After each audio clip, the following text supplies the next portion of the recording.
Good morning children. Welcome back to session 3 of C reading from second unit, that is the Brave Potter. So in yesterday's session we have seen that the king made the Potter as the general of the army and he told to go to the battlefield. He was offered a splendid house and king told that there was one beautiful horse which was waiting for him at the stable. But the Potter was very upset. He was intense because he don't know how to ride a horse. That's why he wanted to get up early in the next morning and wanted to practice horse riding. He woke up his wife and both of them went to the stable, and when they looked at the horse, they were really surprised because the horse was very tall. And by looking at that horse, the Potter said, riding the horse, that's secondary, even I can't climb onto that as well. So after that, what happened, how he was able to manage all those things, we'll see in today's session. All of you open your textbooks, open page number 70. Put this bench beside him, said his wife, and use it as a step. So his wife, she was helping him. What she told that just put that bench beside him. Beside him means it was horse. Okay, she told to put the bench beside him and you can use that bench as a step so that you can easily climb onto the horse. That was said by his wife. Even with the help of the bench, the Potter had much difficulty climbing onto the horse back. When he was finally seated, he found that the saddle was very slippery. Please tie my feet to the stirrups, dear wife, said the Potter, otherwise I shall certainly fall off. So even they arranged that bench, but by taking the help of that bench also, it was really very difficult for him to climb onto the horse's back. And of course, somehow he was managed that and finally seated. But what happened? What he found that the saddle was very slippery. Saddle means it's a leather belt which will be on the horse, okay, where generally the people can sit. Okay, but that saddle was very slippery. That's why what happened, even what he said, please tie my feet to the stirrups. Stirrups means metal rings. There will be metal rings on both sides of the like horse, right? By taking the help we can sit and even we can climb onto the horse. So what he said, it is very slippery, maybe I'll fall down, that's why do one thing, tie my feet to the stirrups. Okay, then his wife found some rope and bound her husband's feet tightly to the stirrups. So as he told, his wife found some rope, and what she did, she bound that rope to her husband's feet tightly to the stirrups. She then passed the rope underneath the horse and tied the two stirrups together. She also passed a length of rope around the Potter's waist and tied him to the saddle. Not only that, what she did, she also took one more rope and she passed that rope underneath the horse and tied to the two stirrups together. She also passed a length of rope around the Potter's waist and tied him to the saddle. So what was she doing? She was tying him to the saddle, stirrups, everything, because she don't want her husband to be fell down. That's why she was taking the safety precautions. Okay, as a precautionary action, she tied him to the stirrup, saddle and everything very tightly, that too. Okay, next. Now please tie my hands to his neck, said the Potter. Meanwhile, the big brown horse was impatiently pawing his hoofs on the ground. When the Potter's wife tried to pass another rope around its neck, the horse suddenly jumped free. So these people, these are making that horse very impatient because they are tying, bounding, everything, using benches and all. Because of all those actions, the horse really it became very impatient. Not only that, even the Potter told his wife to tie his hands to horse's neck. Okay, so he was really afraid, he was frightened. That's why he even told his wife to tie his hands to the neck of the horse. So while doing all this, what happened? The horse became very impatient, and also it started pawing his hooves on the ground.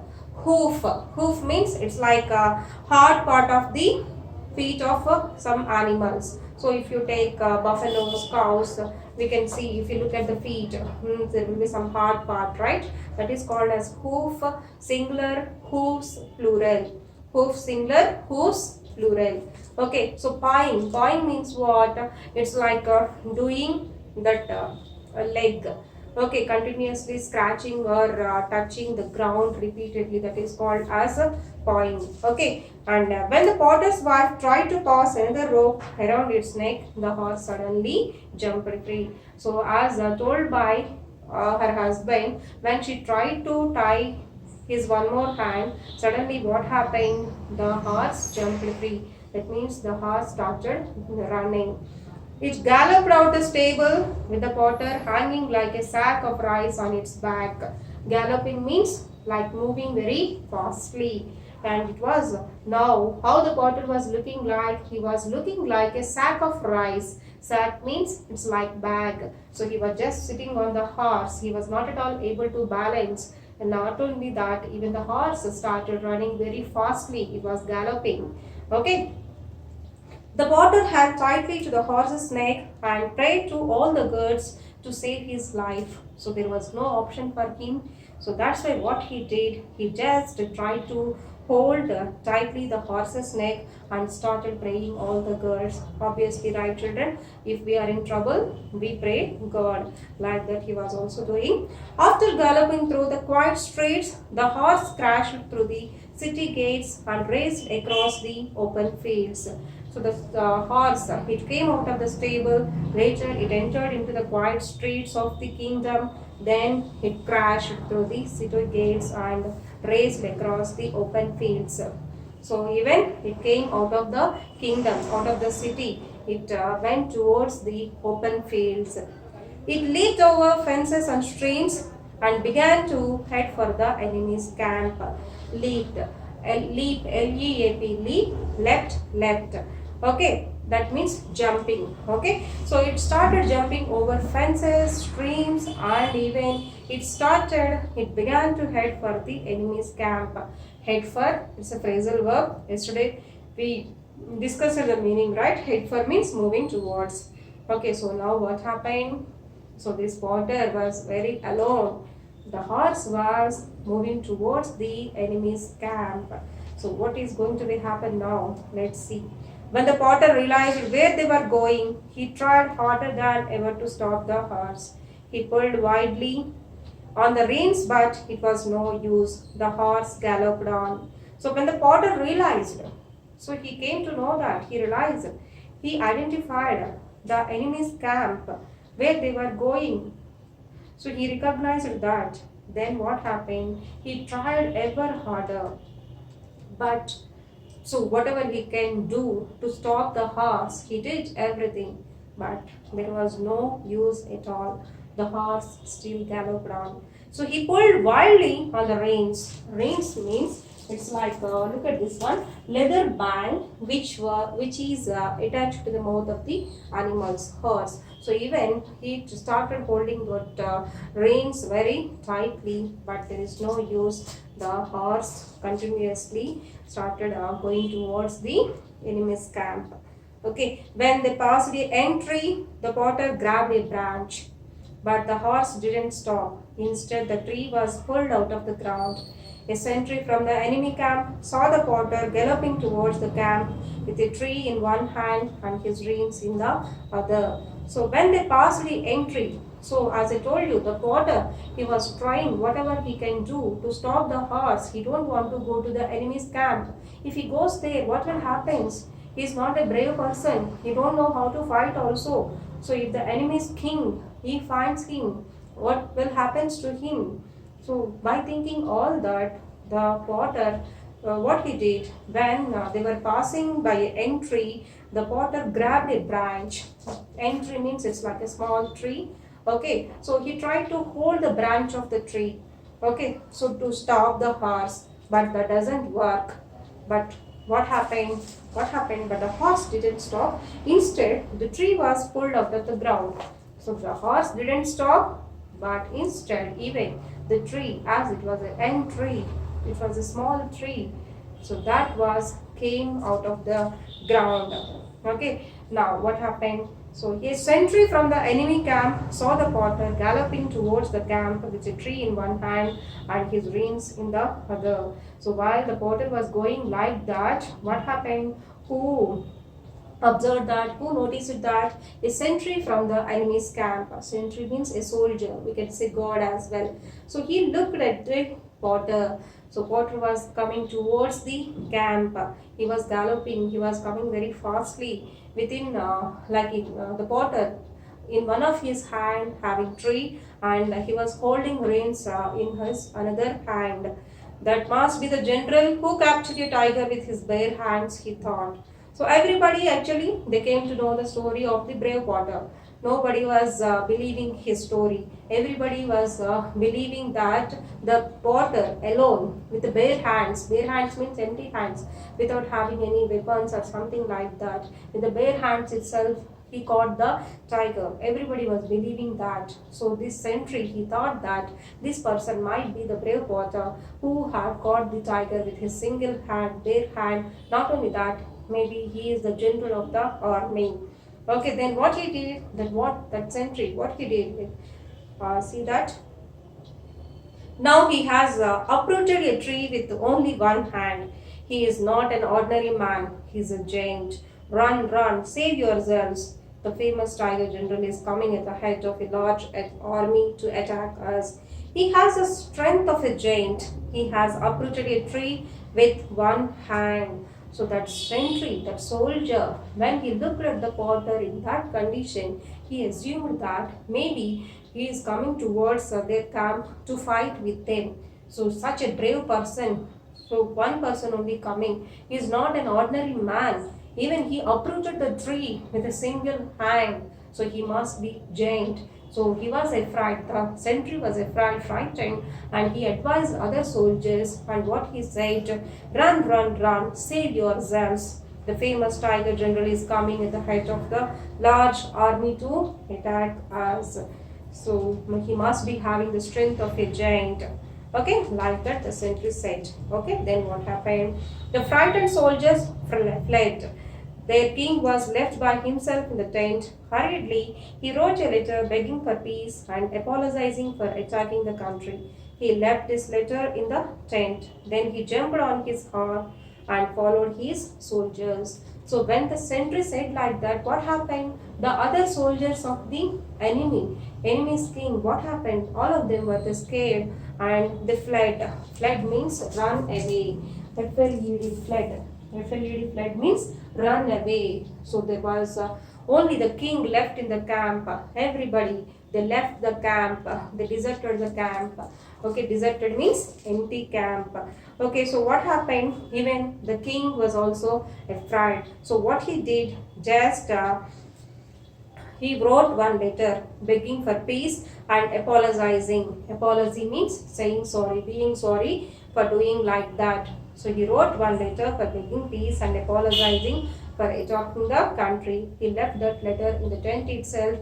Then he also immediately, very soon, he jumped onto his horse and ran away from there. Okay. When the potter's brown horse reached the deserted camp, it stopped. So finally, when the horse it reached the enemy's camp, then it stopped. Okay, then with shaking hands, the potter untied his feet and fell to the ground. So then the potter got a chance to free himself. So with the shaking hands, just he untied himself and he fell on the ground. When he looked around, he was surprised to find the camp empty. So he looked around and he was amazed. He was surprised to see that the camp is empty. He looked in the king's tent and found the letter. So just he observed the tent, then he found the letter written by the enemies or the neighboring king. The puzzled potter walked back to the city with the letter in his pocket. He went to his wife and gave her the letter.